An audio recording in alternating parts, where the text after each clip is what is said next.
ಮಹಿಳಾ ಟೆಕ್ಕಿಯೊಬ್ಬರು ತಮ್ಮ 6 ತಿಂಗಳ ಮಗುವಿನೊಂದಿಗೆ ಅಪಾರ್ಟ್ಮೆಂಟಿನ 6ನೇ ಮಹಡಿಯಿಂದ ಜಿಗಿದ ಪರಿಣಾಮ ತಾಯಿ ಸ್ಥಳದಲ್ಲೇ ಮೃತಪಟ್ಟಿದ್ದು, ಮಗು ಅದೃಷ್ಟವಶಾತ್ ಬದುಕುಳಿದಿರುವ ಘಟನೆ ಹೈದರಾಬಾದ್ನಲ್ಲಿ ನಡೆದಿದೆ. ಮೃತ ಮಹಿಳೆಯನ್ನ 37 ವರ್ಷದ ಇಶಾ ಸಾಹು ಎಂದು ಗುರುತಿಸಲಾಗಿದೆ. ಇಶಾ ತಮ್ಮ 6 ತಿಂಗಳ ಮಗುವನ್ನ ತೋಳಲ್ಲಿ ಹಿಡಿದುಕೊಂಡು ಅಪಾರ್ಟ್ಮೆಂಟಿನ 6ನೇ ಮಹಡಿಯಿಂದ ಜಿಗಿದಿದ್ದಾರೆ. ಕೆಳಗೆ ಬೀಳುವ ವೇಳೆ ಮಗು ಅವರ ಕೈಯಿಂದ ಜಾರಿ ಬಿದ್ದ ಪರಿಣಾಮ ಗಂಭೀರ ಅಪಾಯದಿಂದ ಪಾರಾಗಿ ಸಣ್ಣ ಪುಟ್ಟ ಗಾಯಗಳೊಂದಿಗೆ ಬದುಕುಳಿದಿದೆ.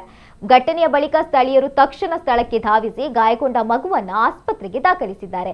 ಸದ್ಯ ಮಗುವಿನ ಆರೋಗ್ಯ ಸ್ಥಿತಿ ಸ್ಥಿರವಾಗಿದ್ದು ಯಾವುದೇ ಪ್ರಾಣಾಪಾಯ ಇಲ್ಲ ಎಂದು ವೈದ್ಯರು ತಿಳಿಸಿದ್ದಾರೆ. ಪ್ರಾಥಮಿಕ ತನಿಖೆಯ ಪ್ರಕಾರ ಇಶಾ ಸಾಹು ಕಳೆದ ಕೆಲವು ತಿಂಗಳುಗಳಿಂದ ನಿದ್ರಾಹೀನತೆ ಸೇರಿದಂತೆ ಆರೋಗ್ಯ ಸಮಸ್ಯೆಗಳಿಂದ ಬಳಲ್ತಾ ಇದ್ರು ಎನ್ನಲಾಗಿದೆ. ಇದರಿಂದ ಉಂಟಾದ ಮಾನಸಿಕ ಒತ್ತಡ ಮತ್ತು ಆತಂಕವೇ ಈ ದುರ್ಘಟನೆಗೆ ಕಾರಣವಾಗಿರಬಹುದೆಂದು ಪೊಲೀಸರು ಶಂಕಿಸಿದ್ದಾರೆ. ಆದರೆ ಘಟನೆಯ ನಿಖರ ಕಾರಣ ಇನ್ನೂ ಸ್ಪಷ್ಟವಾಗಿಲ್ಲ. ಪ್ರಕರಣ ದಾಖಲಿಸಿಕೊಂಡಿರುವ ಪೊಲೀಸರು ತನಿಖೆಯನ್ನು ನಡೆಸ್ತಾ ಇದ್ದಾರೆ.